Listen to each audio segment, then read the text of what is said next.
আলহামদুলিল্লাহ আলহামদুলিল্লাহ রব্বিল আলামিন আর রহমানুর রহিম মালিক ইয়াউমিদ্দিন ইয়াকা না'বুদু ওয়া ইয়াকা নাস্তাঈন। আলহামদুলিল্লাহ, আজ আমরা সূরা আল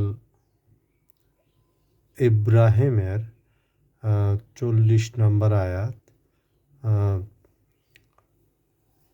১৪ নম্বর সূরা আর ৪০ নম্বর আয়াত, ইব্রাহিম আলাইহিস সালামের দোয়া। আউযু বিল্লাহি মিনাশ শাইতানির রাজিম।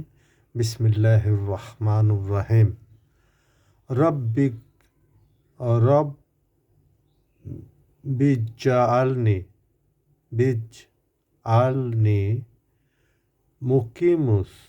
মুকিমাস-সলাতি ওয়া মিন যুররিয়্যাতি রব্বানা ওয়া তাকাব্বাল দুআ। হে আমার রব, আমাকে সালাত কায়েমকারী করুন এবং আমার বংশধরদের মধ্যেও,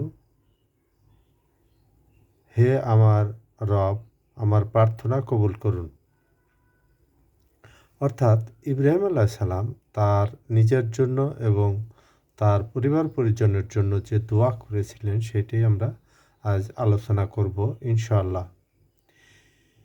তিনি তার নিজের জন্য এবং তার সন্তানদের জন্য যে দোয়া করেন সেটাই মূলত আল্লাহর কাছে কাকুতি মিনতি করে তিনি আবেদন করেন এবং আল্লাহ নিকটে দোয়া কবুল করেন। এখানে সালাত কায়েমের অর্থ হলো সালাতের হেফাজতকারী, এর সীমারেখা যথাযথভাবে কায়েম করা বোঝানো হয়েছে। কারণ প্রতিটা ইবাদতের একটা সীমারেখা থাকে, একটা পদ্ধতি থাকে। প্রতিটা উম্মতেরও কিন্তু একটা ইবাদত পদ্ধতি আছে। সুতরাং আমরা সূরা আল হজের ৬৭ নম্বর আয়াতে যদি বুঝি যে প্রতিটি উম্মতেই কিন্তু একটা ইবাদত পদ্ধতি রয়েছে। নূহ আলাইহিস সালামের একটা ইবাদত পদ্ধতি, মূসা আলাইহিস সালামের একটা ইবাদত পদ্ধতি, ঠিক মুহাম্মদ রাসূলুল্লাহ সাল্লাল্লাহু আলাইহি সাল্লামেরও একটা ইবাদত পদ্ধতি রয়েছে।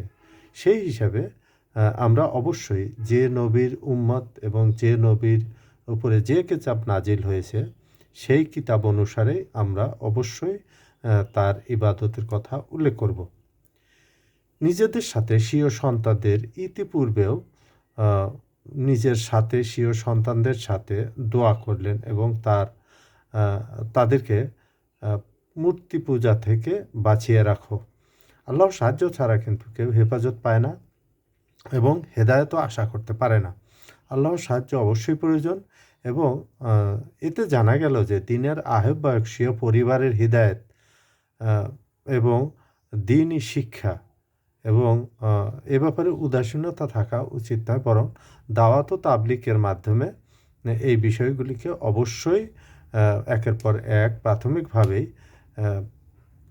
এটা চালিয়ে যাওয়া উচিত। যেমন মহান আল্লাহ স্বীয় নবী মুহাম্মদ রাসূলুল্লাহ সাল্লাল্লাহু আলাইহি সাল্লামকে নির্দেশ দিয়েছেন যে স্বীয় নিকটাত্মীয়দেরকে সতর্ক করুন। সূরা আশ-শূরা আয়াত নাম্বার ১২৬ নম্বর সূরা আয়াত নাম্বার ২১৪, সূরা আশ-শুআরা।